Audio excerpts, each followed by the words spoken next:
네, 여러분 안녕하세요. 예스 코리안 토픽 김쌤입니다. 네, 오늘은요, 토픽 2 단어 명사 세 번째 시간인데요. 네, 첫 번째, 두 번째 안 본 친구들은 네, 또 앞에 가서 보면 자료가 있으니까 꼭 보길 바라고요. 토픽의 기본은 단어입니다, 여러분. 꾸준히 공부해야 하는 거 잘 알고 있죠? 네, 그러면 오늘도 열심히 단어를 공부해 볼게요. 자, 오늘 첫 번째 공부할 단어는 뭔지 한번 같이 보겠습니다. 네, 여러분. 그러면 오늘의 첫 번째 단어부터 같이 보도록 하겠습니다. 자, 첫 번째 단어는 고대입니다. 네, 이 고대라는 단어는 토픽 읽기에서 많이 볼 수 있는데요. 자, 아마 고대 사회 이렇게 많이 나왔을 거예요. 자, 뜻은 ancient라고 되어 있는데 아주 옛날 사회라는 뜻이겠죠? 아주 옛날 사회. 네. 자, 두 번째 단어는 고유입니다. 네, 고유라고 하면 모를 수도 있는데 옆에 영어를 보니까 unique라고 돼 있죠. 여러분, unique라는 단어는 굉장히 많이 들어봤을 거예요. 그래서 독특한, 예를 들어서 고유 문화라고 하면 그 나라만 가지고 있는 어떤 독특한 문화라는 뜻이에요. 또 뭐 고유 음식도 돼요. 다른 나라에는 없는 그 나라만 가지고 있는 그 나라만의 음식, 그것을 고유 음식이라고 이야기하고요. 한국의 고유 음식이라고 하면 네, 당연히 김치라고 이야기할 수 있겠죠. 자, 세 번째는 고전인데요.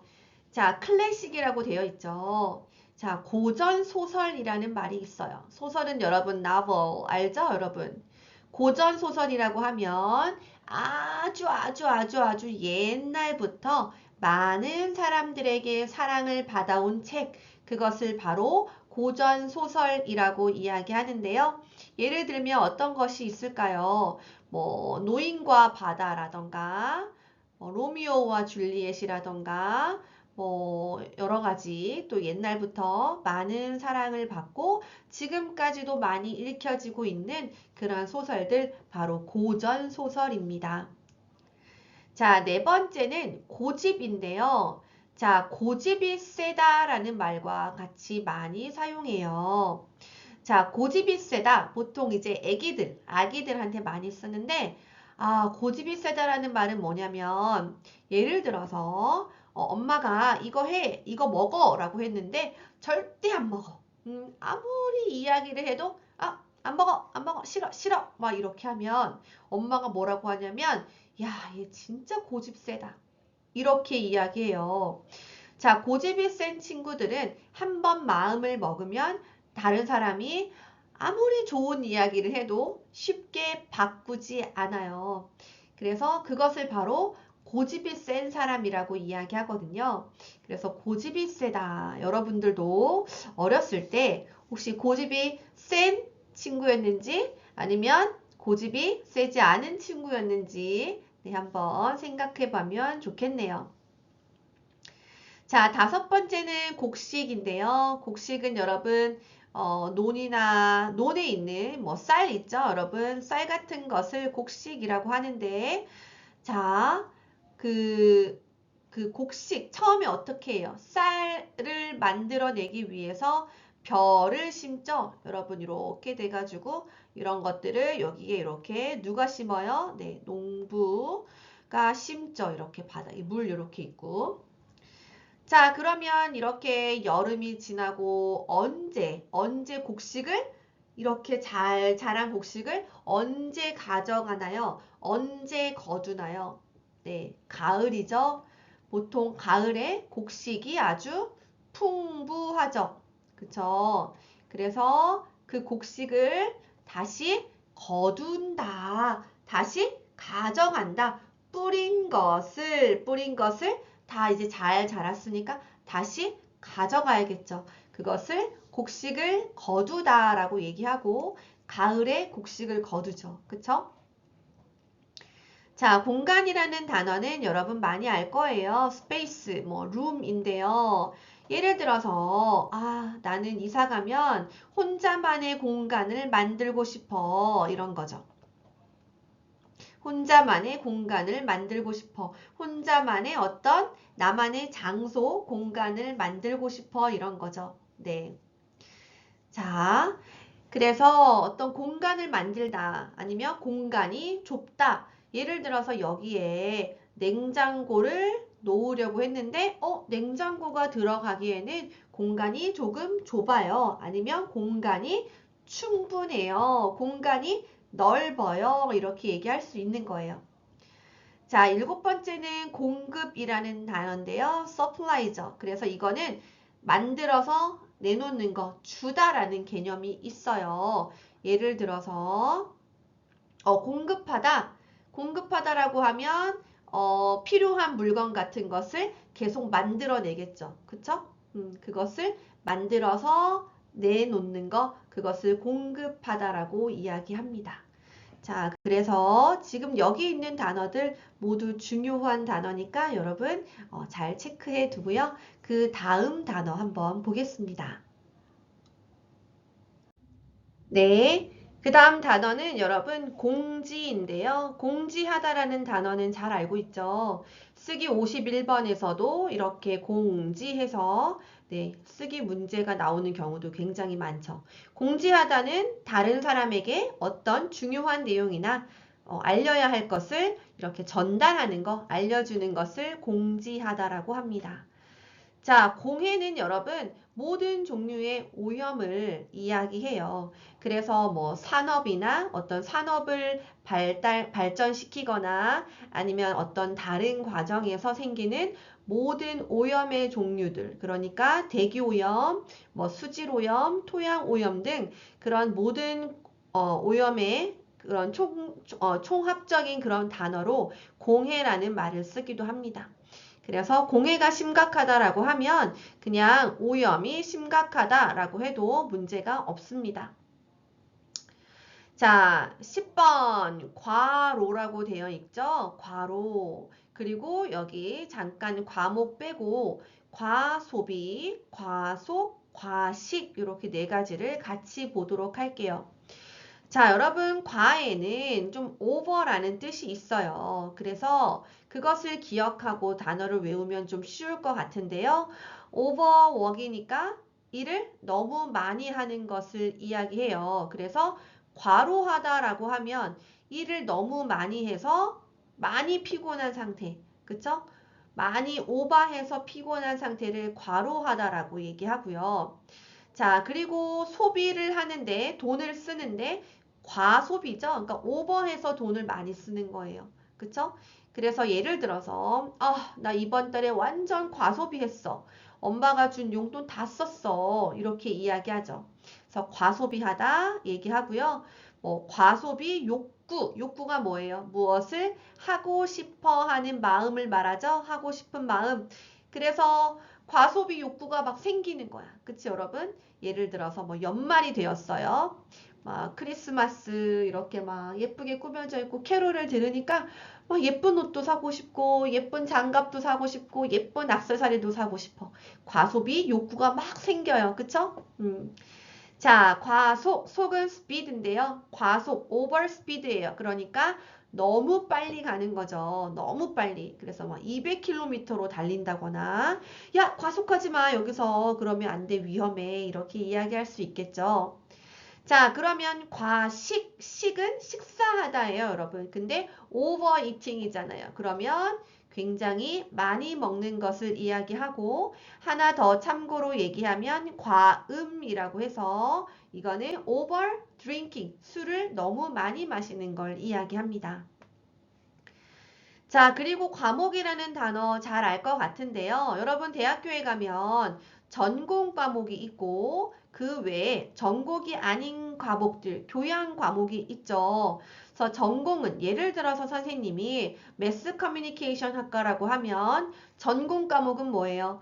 그 매스컴과 관련된 어떤 뭐 저널리즘, 뭐 영화, 마케팅 이런 것들이 전공 과목이고 교양 과목이라고 하면 전공이 아닌 거니까 예를 들어서 뭐 선생님이 평소에 배우고 싶었던 뭐 영어라던가 일본어라던가 뭐 그런 것들 그것은 이제 교양이라고 하죠. 교양.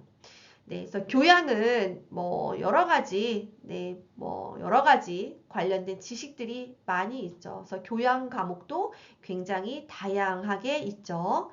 네, 그 다음 단어 한번 보겠습니다. 네, 그 다음 단어는 과장인데요.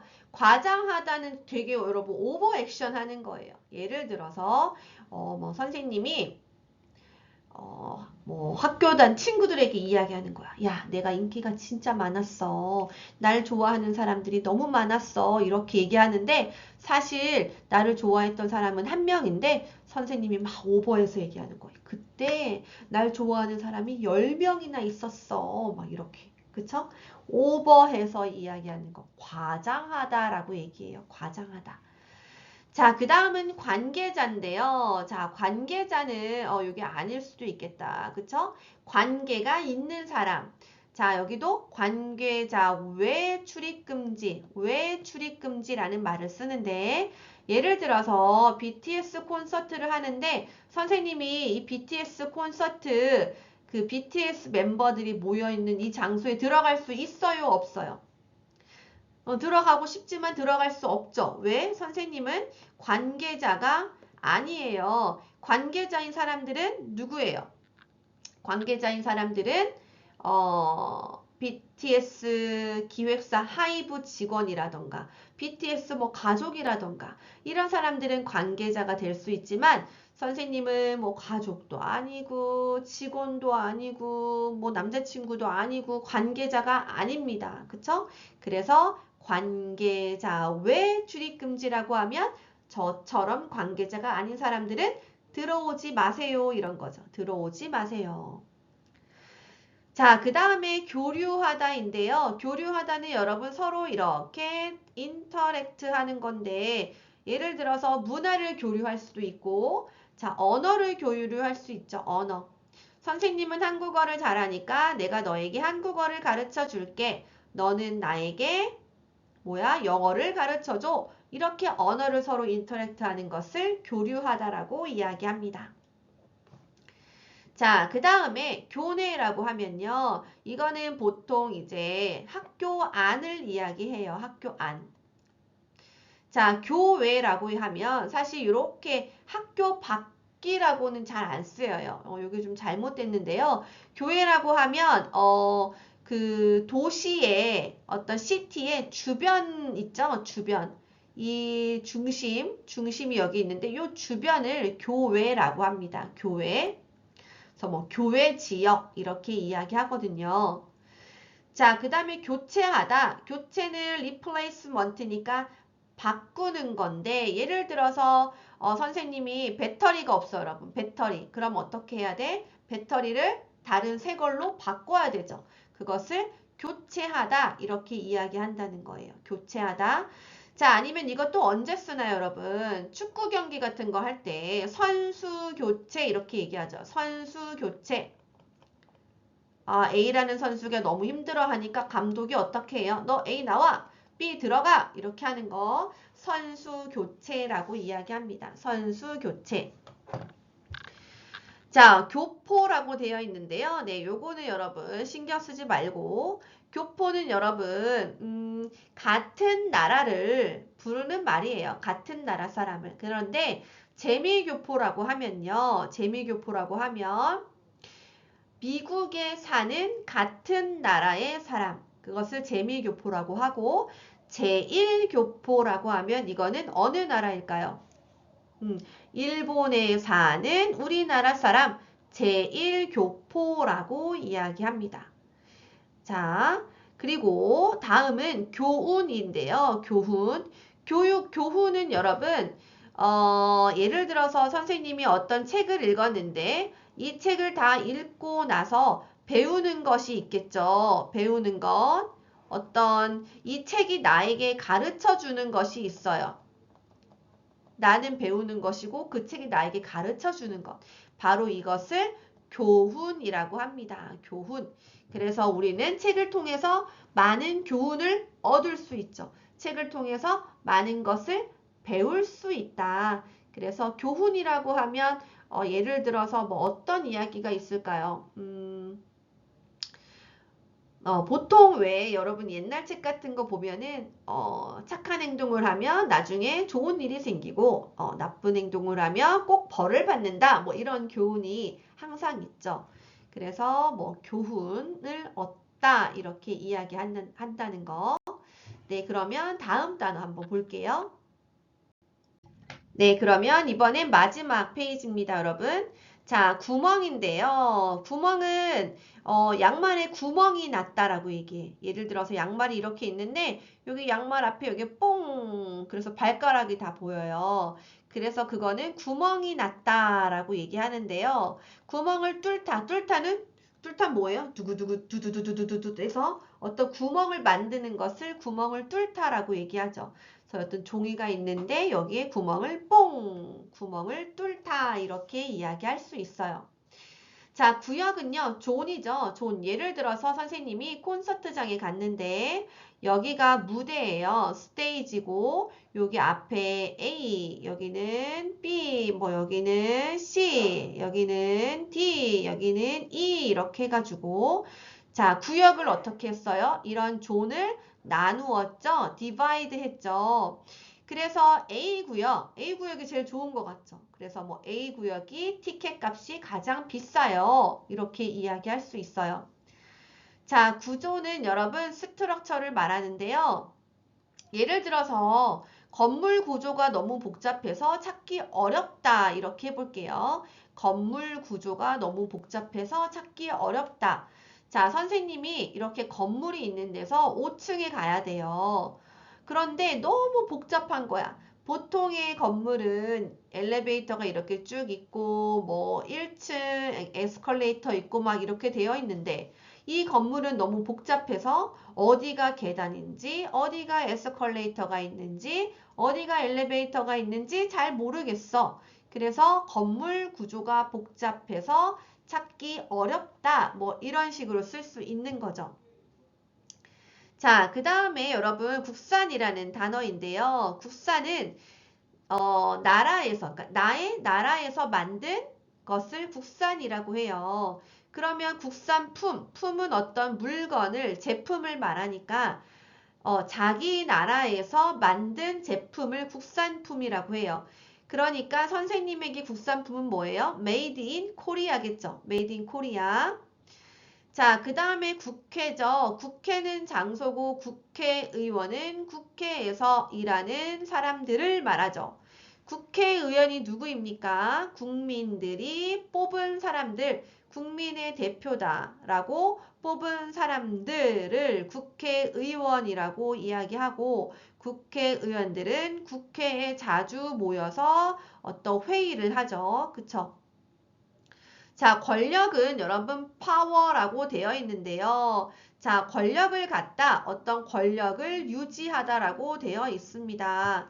자, 권력은 좋은 뜻으로도 쓰일 수 있고 좀 안 좋은 뜻으로도 많이 쓰일 때가 많아요. 그런데 보통 그렇게 긍정적인 뜻으로 쓰이진 않는 것 같아요. 예를 들어서 권력이라고 하면 다른 사람을 내가 명령을 하거나 좀 그런 사람들을 막 이렇게 위에서 아래로 대할 수 있는 어떤 그런 힘 이런 것들을 이야기하기 때문에 그렇게 부정적인 의미로 쓰일 때가 많다.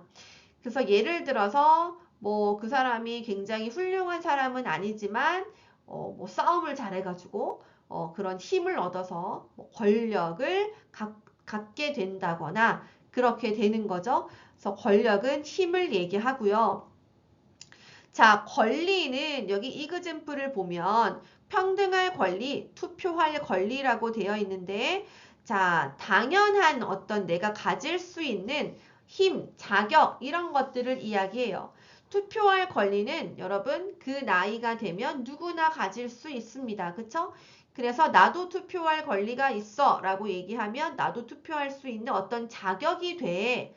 자격, 퀄리파이케이션을 말하죠. 자격이 돼. 그리고 모든 사람들은 평등할 권리가 있어. 이거는 당연한 거야. 당연히 내가 이렇게 할 수 있어. 이렇게 요구할 수 있는 어떤 힘이나 자격 같은 것을 권리라고 하기 때문에 많이 쓰이는 것은 이렇게 투표할 권리 이런 상황에서 많이 쓰인다는 거. 자, 그 다음 마지막 단어예요. 권위라고 되어 있는데요. 자, 권위가 우리가 일반적으로 쓰일 때는 어떤 필드에서 굉장히 어떤 존중을 받는 일이나 어떤 존중받는 사람을 권위가 있다라고 얘기해요. 예를 들어서 의사, 그쵸? 의사도 권위가 있는 직업이 될 수 있죠. 근데 그 많은 의사 중에서 특히 권위 있는 의사 선생님들은 어떤 한 그 분야에서도 가장 유명하고 가장 인정받는 그래서 영향력이 다른 사람에게 영향을 줄 수 있는 파워가 큰 사람, 그런 사람들을 권위 있는 사람들이라고 이야기해요. 그래서 권력과 권위는 좀 다른 느낌이에요. 권위는 약간 파지티브한 뜻이에요. 파지티브한 뜻. 실력도 있고, 뭐 인정도 받고, 그래서 힘이 있는 거. 권위가 있다라고 얘기하고요. 권력은 실력 이런 거라기보다는 좀 나쁘게 쓰는 경우가 많고, 뭐 어떤 계기로 해서 권력을 갖게 됐어. 뭐 그 이유로는 사람들을 많이 무시하고 자기 마음대로 하려고 해. 뭐 뒷내용이 이렇게 이어지는 경우가 많다는 거. 자, 그래서 여러분 지금까지 단어를 한번 알아봤는데요. 선생님이 알려주는 단어들은 여러분 하나도 중요하지 않은 단어가 없고 다 중요하니까 여러분 다 알아야 되고 이렇게 나오는 선생님이 이렇게 필기해주는 예문들도 다 잘 정리를 해서 기억을 하면 좋을 것 같아요. 처음에 할 때 잘 해두면 그 이후에는 내가 봤던 단어들, 선생님이 한번 이야기했던 단어들이 나오기 때문에 그러면 더 그때는 빨리 외울 수 있거든요. 그래서 초반에 조금 공부를 열심히 하면 더 좋을 것 같아요. 네, 그래서 여러분 오늘은 토픽 2 단어 명사 세 번째 시간 잘 이렇게 끝내고요.